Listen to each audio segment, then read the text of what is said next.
I stood in the sterile silence of the hospital hallway, watching the fluorescent lights gleam on the polished floor. My father, David, a man whose control over his family was as absolute as his belief in his own importance, was visibly trembling with a rage he couldn't contain. He stared at the uniformed police detective, his face pale and tight. The detective glanced down at a datapad before meeting my father's furious gaze. "Sir," he said, his voice flat and professional, "your statement says you were in Chicago for the past 10 days, but according to the geotemporal data Miss Jensen provided, your vehicle's EZ pass was scanned on the bridge a mile from here the night her sister was admitted." My father's head snapped towards me, his eyes filled with shocked betrayal. "Her data? She works for the Census Bureau." He spat, the words dripping with decades of condescension. The detective offered a thin, unimpressed smile. "Sir, her credentials are a matter of national security. Right now, all you need to know is that they're irrefutable. We have some questions for you downtown." I said nothing, my expression a perfect mask of calm. I'd just watched the architecture of his authority crumble into dust right before my eyes.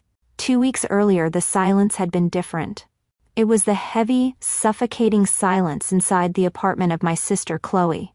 Chloe, the brilliant, reckless star our family had always orbited, was gone. The place was a ruin, a violent snapshot of a struggle I didn't want to imagine. A heavy oak table was flipped onto its side, a lamp lay shattered on the rug, and her phone, her lifeline, was a spiderweb of cracked glass on the floorboards. My hands were shaking so badly I could barely dial his number. When he answered, his voice was clipped with impatience. "Anna, for heaven's sake, you're overreacting," he said, cutting me off as I tried to explain. "Chloe is impulsive. She's probably on some spiritual retreat in the desert." His tone was laced with that old familiar dismissal, the one that always made me feel small and stupid. The one I'd heard 1,000 times. "Do not call the police," he commanded. "The last thing we need is you embarrassing the family with your paranoia." He let out a short, bitter laugh. "You've been at that boring desk job so long you think a misplaced cushion is a federal case."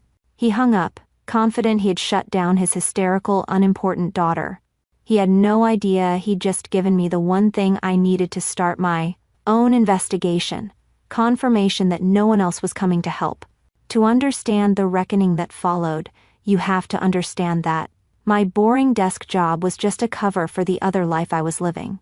To truly understand the disconnect, the gaping chasm between how my family saw me and who I actually was, you have to go back to a dinner we had about a month before Chloe vanished. It was a typical Sunday affair, full of loud laughter and the clinking of wine glasses, all of it revolving around my sister. She was radiant that night, absolutely glowing as she made her grand announcement. She was quitting her stable marketing job, she declared, to pursue her true passion, becoming a full-time wellness influencer. She spoke of authenticity and personal journeys, and my parents were utterly captivated, hanging on her every word. My father beamed with a pride he never bothered to hide. "That's my girl," he said, raising his glass. "Always brave, always reaching for the stars." My mother, Helen, a woman whose primary role had always been to polish my father's ego and manage the family's public image, nodded in teary-eyed agreement. Later, during a lull in the conversation, I tried to share a piece of my own news. I passed my final certification exam at work," I said quietly. My father, without missing a beat, reached over and gave my hand a brief dismissive pat. "That's nice, sweetie," he said, his eyes already drifting back to Chloe. "At least it's a stable pension." And that was it. That was all the acknowledgement I received for 6 months of 18-hour days and sleepless nights studying cryptographic theory. It was for a certification with a 40% washout rate, a career milestone that would define the next decade of my life. To him, it was less significant than a good pension. I felt that old, familiar coldness settle in my chest. It was the same feeling I got in high school when my state-level science fair award was met with a distracted, "That's great," before the conversation immediately shifted back to Chloe's lead in the school play. It was the weight of 1,000 other moments, a lifetime of being treated like a reliable, uninteresting footnote in the vibrant story of my family. But in my other world, there were no footnotes. My other world was a place without windows, without sound, where the only reality was the silent flowing river of data on the screens. It was a sensitive, compartmented information facility, a skiff, buried deep in the concrete guts of a building that officially didn't exist. Here, my name wasn't Sweetie. It was Jensen. And here, I wasn't a footnote, I was a frontline defense. I remember one particular night shift, the air humming with the quiet power of servers, the only light a cool blue glow from the monitors. I was working alongside my section lead, Marcus, a quiet, intense man who saw entire narratives in lines of code that other people missed. And he was one of the few people who saw me. My eyes were scanning raw signals traffic when I caught it. A flicker. A ghost in the machine that shouldn't have been there. "Marcus?" I said, my voice low but sharp. "I'm flagging a ghost signal, ghosting the C-band frequency. It's masking its email signature, but the packet latency is off by 3 milliseconds. It's trying to mimic a friendly satellite uplink." Marcus was beside me in an instant, his own screen mirroring mine. He watched, silent, as my fingers flew across the keyboard, running diagnostic tracers and isolating the errant code. It was a delicate, surgical process. One wrong command, and the hostile signal would detect us and vanish. But I was good at being quiet. I was good at being unseen. I built a virtual fence around the signal, traced its origin point, and decrypted the first layer of its payload. It was a sophisticated surveillance worm, aimed directly at a friendly diplomatic asset in a volatile region. We had caught it just before it could activate. Marcus leaned back, letting out a slow breath I didn't realize he'd been holding. He looked at me, a deep and genuine respect in his eyes, that was more valuable than any parental praise. "Good catch, Jensen," he said. "You just prevented a major compromise." In that world, my quiet competence wasn't just nice, it was necessary. It saved lives. That's why, after my father hung up on me, I made one last desperate call to my mother. I thought perhaps I could appeal to her. But her response was, predictably, "Helen, Anna, you know how your father is," she sighed, her voice weary, as if I were the source of the problem. "He just wants to protect the family's image. Chloe will turn up, she always does. Please, just don't make this difficult." And in that moment, I understood completely. She wasn't asking me to be calm. She was asking me to be invisible again, to put the family's pristine reputation ahead of my sister's safety. She was asking me to go back to being a footnote. That was the moment I knew I was utterly alone in this. For 20 years I had played by their rules, hoping for an acknowledgement that would never come. But Chloe was missing. The rules had changed, and they were about to find out that my world had a very different and very binding set of procedures. After the call with my mother, something inside me shifted. The frantic panic that had been clawing at my throat for hours simply dissolved. It was replaced by a profound and chilling calm. The emotional part of my brain shut down, and the analyst took over. The ransacked apartment was no longer a scene of horror. It was a problem set, a collection of variables I needed to solve. And in the sudden, sharp silence of that decision, I heard it. A faint, intermittent electronic buzz, almost too quiet to notice, coming from the back of Chloe's closet. I moved methodically, pushing aside shoes and old boxes until I found the source. It was a cheap burner phone, tucked away in an old shoebox, its screen glowing weakly. The battery was at 1%. This wasn't just a clue, it was a breadcrumb, deliberately left behind. My mind was racing, running probabilities and scenarios. There was no more time for emotion. There was only the mission: find Chloe. I made a single call to the only person I knew I could trust. "Marcus, it's me," I said, my voice steady and low. "I have an off-book emergency. A compromised asset. I need a deep data recovery on a burner phone. And I need access to transportation network logs. It's a personal matter." There was no hesitation on his end, no questioning. Just quiet competence. "Sending you a secure link now," he replied. "Use the Sandpiper protocol. It'll keep it off the main servers." I worked for the next several hours from a secure laptop, the Sandpiper software, creating a digital cleanroom for my investigation. The phone's data was fragmented, but I pieced it together, bit by bit. Deleted text messages began to materialize on my screen, and a cold dread, colder than any fear I'd felt before, settled in my stomach. The messages weren't from a kidnapper. They were from my father. "You will stay put, and you will not contact anyone." Another read, "This is for your own good." My father wasn't looking for her. He was hiding her. The phone's last geotag pinged near a cluster of medical buildings. I cross-referenced the coordinates with private clinic admissions and found a match. Chloe had been checked into a high-end rehab facility 2 weeks ago. The final piece of the puzzle snapped into place when I pulled the regional Easy Pass and traffic camera logs from my father's car. The data was a perfect, damning timeline that proved he was there the night she was admitted. He hadn't just been dismissive, he had lied. He had built his entire world on a foundation of carefully constructed lies. My world was built on a foundation of verifiable data. A storm was coming, and I had the tracking coordinates. I chose the meeting point carefully. The main hallway of the Serenity Peaks Wellness Center was a place of enforced tranquility, all muted colors and hushed tones. It was antiseptic, orderly, and calm, everything my family was not.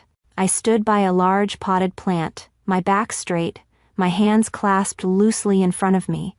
I wasn't nervous. I was simply waiting. A predator can be patient when it knows its prey is walking directly into a perfectly set trap. The data had been sent, the anonymous tip logged and verified. All the pieces were in place. All I had to do was wait for the performance to begin. They arrived exactly on time, summoned by an urgent, official-sounding call from the clinic's administration that I had arranged. My mother, Helen, looked pale and worried, her eyes darting around the hallway as if she expected a public shaming at any moment. My father, David, however, was a storm front of pure fury. He strode towards me, his face red and his jaw tight, ignoring the disapproving glances from the staff. "What have you done?" he hissed, his voice a low growl that still managed to echo in the quiet hall. "I had this under control. You and your theatrics. You've always had to be the center of attention, haven't you?" I just looked at him, my expression placid. I didn't say a word. My silence seemed to infuriate him more than any argument could have. He took another step forward, his finger jabbing the air in front of my face. But before he could continue his tirade, a calm voice cut through the tension. "Mr. Jensen?" 2 uniformed officers and a plainclothes detective had approached us so quietly I hadn't even noticed them. The detective was the one who spoke, his eyes assessing the scene with a practiced, neutral gaze. The transformation was instantaneous and sickening. My father's rage vanished as if a switch had been flipped. He straightened his tie, smoothed his jacket, and turned to the detective with a mask of charming, fatherly concern. "Yes, officer.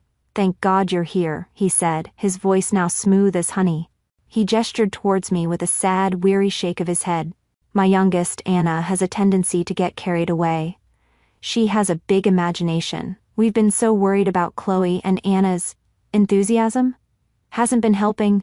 It was the performance of his life, the beleaguered patriarch, beset by a hysterical daughter, doing his best to keep his family together. The detective didn't buy it.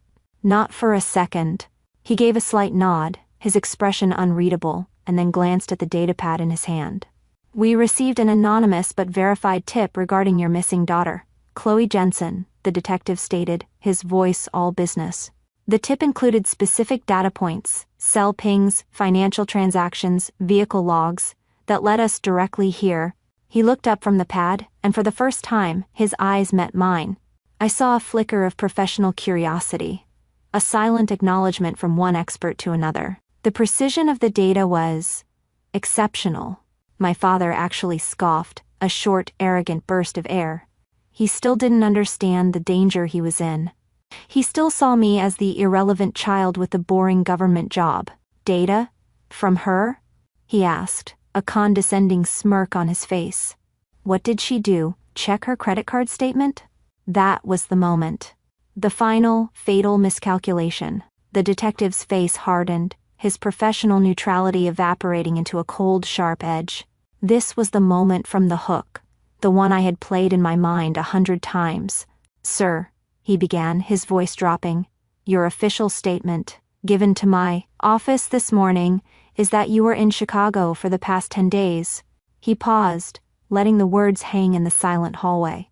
"But according to the geotemporal data Miss Jensen provided, your vehicle's EZ pass was scanned on the bridge a mile from here the night her sister was admitted." My father stared, his mouth slightly agape. The charming facade shattered, replaced by a gray, slack-jawed confusion. His authority, the immense, unshakable force that had governed my entire life, evaporated under the harsh fluorescent lights. "Her data?" he stammered, his eyes darting to me as if seeing me for the first time. "She works for the Census Bureau." The detective's voice was now like ice. "Sir, her credentials are a matter of national security. Right now, all you need to know is that they're irrefutable." He took a step closer. "Lying in a missing persons case is a felony. You need to come with us." My mother let out a small, strangled gasp. My father was speechless, utterly and completely broken, forced to see his daughter not as a disappointment, but as a silent, formidable power that had just dismantled his entire world. My father measured a person's worth by how loud they were. He finally stood in a silence so profound, he could hear nothing but the truth. As the police officers escorted my father down the hallway, his shoulders were slumped in a way I'd never seen before. All the bluster and authority had been stripped away, leaving behind just a confused, defeated old man. My mother, Helen, stood frozen in the middle of the hall, looking from his retreating back to me, her face a mask of utter desolation. Her entire world, the carefully curated image she had spent a lifetime protecting, had just been publicly dismantled by the daughter she never truly saw. For a moment, I think she wanted to say something to me, to plead or to accuse, but no words came. There was nothing left to say. I held her gaze for a beat, not with anger or triumph, but with a quiet finality. Then, I turned my back on them both, on the wreckage of their lives and the hollow shell of our family, and pushed open the door to Chloe's room. Inside, the chaos of the hallway faded away. It was quiet, peaceful. Chloe was asleep, looking smaller and more fragile than I had ever seen her. As I sat down in the chair beside her bed, a doctor came in to check her vitals. He looked at me, then at the closed door, and simply gave me a slow, respectful nod. It was a small gesture, but it was everything. In that moment, he wasn't seeing a hysterical younger sister. He was seeing the sole competent decision-maker in the room. He was seeing me. That moment was the beginning of my new life. 6 months later, I stood before a large, state-of-the-art monitor, briefing a group of serious-looking officials from 3 different agencies. The data streams on the screen were complex, the implications of our work critical. I moved through the presentation with a calm, unshakable confidence that felt as natural as breathing. I was no longer Anna, the quiet girl in the corner of the family photo. I was Section Chief Jensen, and this room, filled with professionals who valued data and quiet competence, was my element. My new office was sparse and clean, with a large window that overlooked the sprawling city. It was a view I had earned, one that reminded me every day that there was a world far bigger than the suffocatingly small one I had grown up in. One afternoon, Marcus leaned against my doorframe, a file in his hand. He had a way of showing up without a sound, a habit from years of working in places where silence was a tool.